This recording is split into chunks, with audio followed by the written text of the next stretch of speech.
ဒီဗီဒီယိုလေးမှာတော့ thumbnail တစ်ခုကိုအချိန်တိုအတွင်းမှာလွယ်လွယ်ကူကူနဲ့အမြန်ဆုံးလုပ်လို့ရမယ်နည်းလမ်းလေးကိုပြောပြပေးသွားမှာဖြစ်ပါတယ်။အဲ့အတွက်ကျွန်တော်တို့ဒီ canva.com နဲ့ကိုသွားလိုက်ပါမယ်။ကျွန်တော်တို့ဒီ browser တစ်ခုမှာ canva.com လို့ရိုက်လိုက်ပါ။ပြီးရင် canva.com ကိုကျွန်တော်တို့ enter နှိပ်ပြီးတော့ဝင်ပေးလိုက်ပါ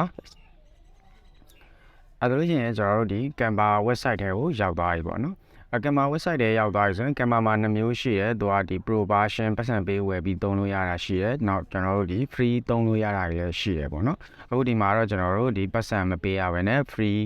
version အနေနဲ့သုံးပြသွားမှာဖြစ်ပါတယ်။အဲ့အတွက်ဒီမှာကျွန်တော်တို့ဒီ Google account နဲ့ login ဝင်ပေးရမှာဖြစ်တယ်ပေါ့နော်။အဲ့တော့ကျွန်တော်တို့ဒီမှာ login ဆိုတာလေးကိုနှိပ်လိုက်မယ်login နှိပ်လိုက်တဲ့အချိန်မှာကျွန်တော်တို့ဒီ continue with Google ရှိတယ် continue with Facebook ဆိုတာရှိတယ်ပေါ့နော်Google ရဲ့ Gmail နဲ့လည်းကျွန်တော်တို့ login ဝင်လို့ရတယ် Facebook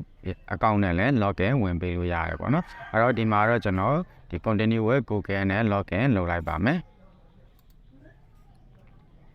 ဒါဆိုရင်ကိုယ့်ရဲ့ browser မှာဒီကို sign in လုပ်ထားတဲ့ email တွေသူကဒီမှာကြာလာပါလိမ့်မယ်အဲ့ဒီမှာကို login လုပ်ချင်တဲ့ email တစ်ခုကိုရွေးပေးလိုက်ပါဒီမှာတော့ကျွန်တော်ဒီ email လေးကိုရွေးလိုက်မယ် email တစ်ခုကိုရွေးလိုက်မယ်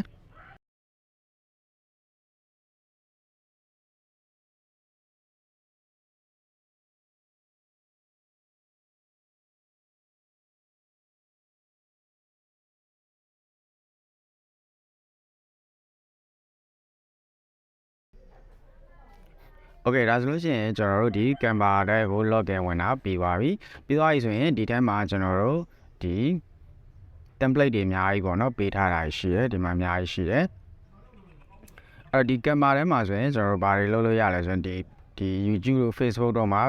ဗီဒီယိုတင်တဲ့အခါမှာကျွန်တော်တို့ဗီဒီယိုတစ်ပုဒ်မှာအရေးကြီးဆုံးလို့ပြောလို့ရတယ်ဒါ thumbnail တွေပေါ့နော်အဲ့တော့ thumbnail တွေကိုကျွန်တော်တို့အချိန်တိုအတွင်းမှာလွယ်လွယ်ကူကူကျွန်တော်တို့ဒီမှာဆွဲလို့ရတယ်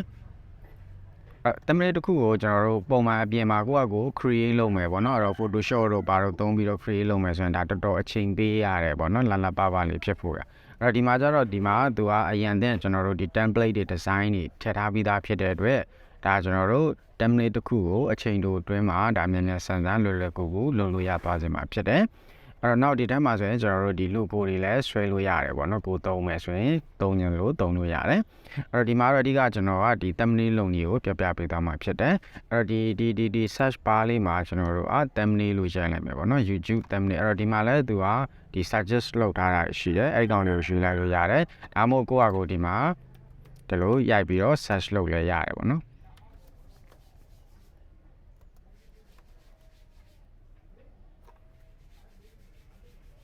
အဲ့တော့ဒီထဲမှာဒီမှာကျွန်တော်တို့ကြိုက်ရရွေးလိုက်လို့ရတယ်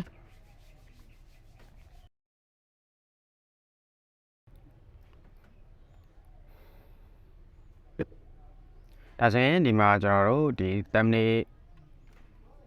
လုပ်တဲ့နေရာမှာသုံးမှုရအတွက် template တွေအများကြီးရှိတယ်အဲ့ဒီထဲမှာကိုကြိုက်အောင်ရွေးလို့ရတယ်ဒါပေမဲ့ဒီထဲမှာကျွန်တော်တို့ကဒီ dollar sign လေးတွေပြထားတဲ့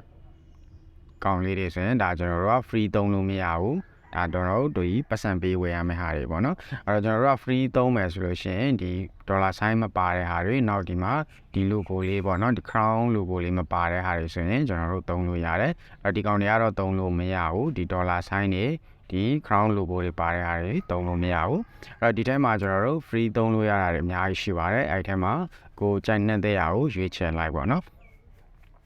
ဆိုတော့ဒီမှာကျွန်တော်ဥပမာအနေနဲ့ကျွန်တော် thumbnail တစ်ခုကိုဒီထဲက template တစ်ခုနဲ့ကိုစိတ်ကြိုက် customize လုပ်ပြပါမယ်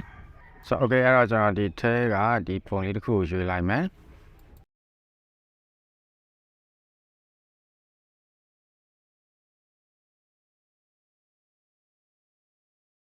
ပြီးသွားရင်ကျွန်တော်ကဒီကောင်ကိုစိတ်ကြိုက်စာသားတွေပုံတွေဒီ color တွေပြင်ကျင်သေးတယ်ဆိုရင်ဒီမှာ customize this template ဆိုတာလေးကိုနှိပ်လိုက်ပါโอเคဒါဆိုရင်ကျွန်တော်တို့ဒီမှာကိုစိတ်ကြိုက်စာသားတွေပြင်လို့ရပြီအဲ့တော့ဒီနေရာလေးမှာကျွန်တော်တို့ကတခြားကိုရေးချင်တဲ့စာသားတွေရေးချင်တယ်ဆိုရင်ဒီမှာတစ်ချက်နှိပ်လိုက်မယ်နှိပ်ပြီးသွားပြီဆိုရင်ကျွန်တော်တို့ဒီမှာစာရိုက်ထည့်လို့ရပြီပေါ့နော်စာပြင်ပေါ့နော်ရေးလိုက်မယ်ပြီးရင်ကျွန်တော်တို့ဒီစလုံးလေးတွေရဲ့ site ကိုကျွန်တော်တို့ဒီမှာကြိုက်သလိုဖောက် site တွေပြောင်းလို့ရတယ်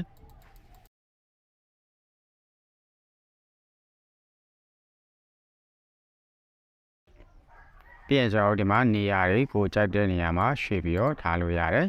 ပြီးရင်သူ့ရဲ့စလုံးဖောက်နေကျွန်တော်တို့ပြောင်းလို့ရတယ်ဒီမှာကျွန်တော်တို့စလုံးဖောက်ပြောင်းလို့ရတဲ့နေရာရှိတယ်အဲ့ကောင်လေးကိုတစ်ချက်နှိပ်မယ်ဒီထဲမှာကိုကြိုက်တဲ့ရာစလုံးဖောက်နေကိုဒီမှာရွေးချယ်ပေးလို့ရတယ်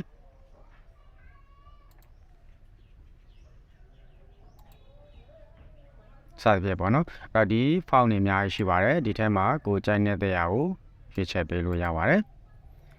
ပြီးရင်ကျွန်တော်တို့ဒီစလုံးရဲ့အရောင်ပေါ့နော်စလုံးရဲ့ဖောင်းကာလာပြောင်းခြင်းနဲ့ဆိုရင်ကျွန်တော်တို့ဒီမှာ test color ဆိုတာလေးရှိတယ်test color တွေသွားပြီးတော့ကျွန်တော်တို့စလုံးရဲ့အရောင်တွေကိုကိုယ်စိတ်ကြရွေးချယ်ပေးလို့ရပါတယ်ဒါဆိုရင်ကျွန်တော်တို့စလုံးရောင်လေးကခုလိုလေးဖြစ်သွားမယ်ဒီမှာပေါ့နော်အဲ့ဒီမှာကျွန်တော်တို့ကိုယ်စိတ်ကြစလုံးရဲ့အရောင်တွေကိုဒီမှာပြောင်းပေးလို့ရတယ်ပြီးရင်ဒီစလုံးကိုလည်းအဲ့တိုင်းပဲကျွန်တော်တို့ဒီမှာ color တွေပြန်ချိန်ခြင်းသေးရဆိုရင်ဒီမှာရွေးချယ်ပြီးတော့စလုံးရောင်တွေကိုကိုယ်စိတ်ကြပြင်ဆင်ပြောင်းလဲလို့ရတယ်ပြီးရင်သူရဲ့ font size တွေဒီစလုံး font တွေကိုလည်းဒီမှာပြင်လို့ရတယ်ပေါ့နော်ပြီးတော့ရင်ကျွန်တော်တို့ဒီ background color ပေါ့နော်ဒီ background color ကို change နေတယ်ဆိုရင်လည်းကျွန်တော်တို့ဒီမှာ background color ဆိုတာလေးရှိရဲအဲ့ဒီကနေသွားပြီးတော့ဒီမှာကိုကြိုက်တဲ့ရာ background color တွေ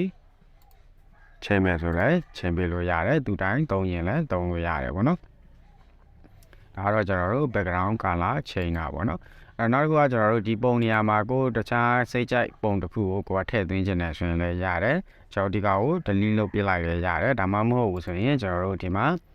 upload ဆိုတာလေးရှိရပေါ့နော်အဲ့တွေကိုရဲ့ computer ထဲမှာကိုထည့်သွင်းခြင်းတဲ့ပုံလေးကတော့အရင်နဲ့ရှိထားဖို့တော့လိုတယ်ပေါ့နော်အဲ့တော့ကျွန်တော်ဒီမှာ upload ကိုသွားမယ်ပြီးရင်ဒီမှာ upload file ဆိုတာလေးကိုနှိပ်လိုက်မယ်ပြီးရင်ကိုပုံလေးတစ်ခုကိုဒီမှာကျွန်တော်တို့ရွေးပေးလိုက်မယ်ကိုထည့်သွင်းခြင်းတဲ့ပုံတစ်ခုရွေးပြီးတော့ upload လုပ်လိုက်မယ်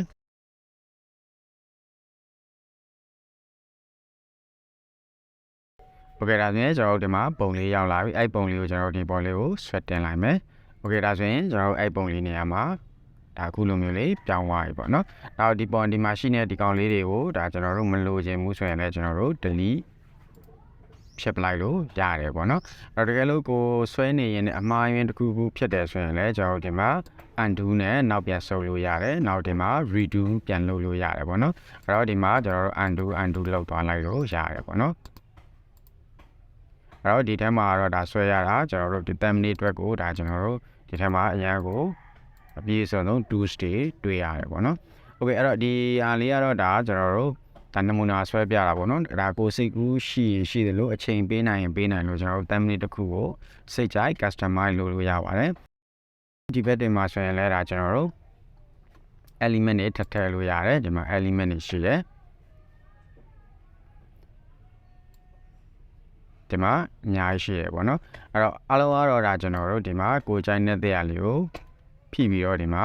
ဆွဲတင်လိုက်အောင်ပဲပေါ့နော်ဆွဲတင်ပေးလိုက်မယ်ပြီးရင်သူ့ရဲ့ site ကိုလည်းဒီမှာကျွန်တော်တို့ကြိုက်လို့ adjust လုပ်လို့ရတယ် adjust လုပ်လို့ရတယ်ပြီးရင်ကျွန်တော်တို့ကိုကြိုက်တဲ့နေရာလေးကိုရွှေ့ထားလို့ရတယ်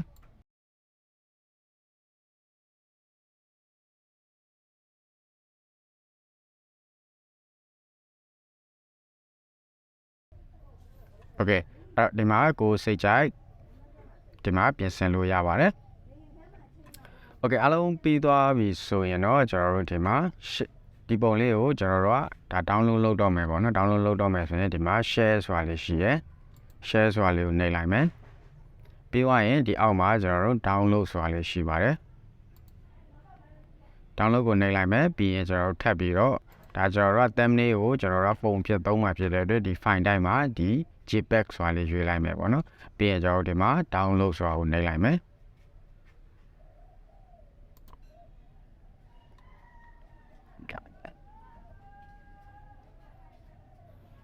โอเคဒါဆိုရင်ကျွန်တော် download complete ဖြစ်သွားပြီဆိုရင်ကျွန်တော်အဲ့ပုံလေးကိုတစ်ချက်သွားကြည့်လိုက်မယ်ဒီ computer test PC ကိုဖွင့်လိုက်မယ်ဖွင့်ပြီးတော့ကျွန်တော်ဒီမှာ download folder ဆိုတာလေးရှိတယ်အဲ့ download folder တွေကိုသွားလိုက်သွားပြီးရင်ကျွန်တော်ဒီမှာကျွန်တော် download လိုက်တဲ့ဒီပုံလေးရသွားပြီပေါ့နော်โอเคပါအဲ့တော့ကျွန်တော်တို့ဒီ thumbnail တစ်ခုဘယ်လိုလုပ်ရမလဲဆိုပြီးတော့မေးထားတဲ့သူတွေအတွက် ကျွန်တော်တို့ template တစ်ခုကိုအချိန်တိုအတွင်းမှာမြန်မြန်ဆန်ဆန်ကျွန်တော်တို့လုပ်လို့ရမယ်နည်းလမ်းလေးကိုပြောပြပေးသွားတာဖြစ်ပါတယ်အဲ့တော့ဒီတိုင်းလေးပဲကိုယ်စိတ်ကူးရှိသလိုကျွန်တော်တို့ template တစ်ခုကိုစိတ်ကြိုက် create လုပ်သွားလို့ရပါတယ်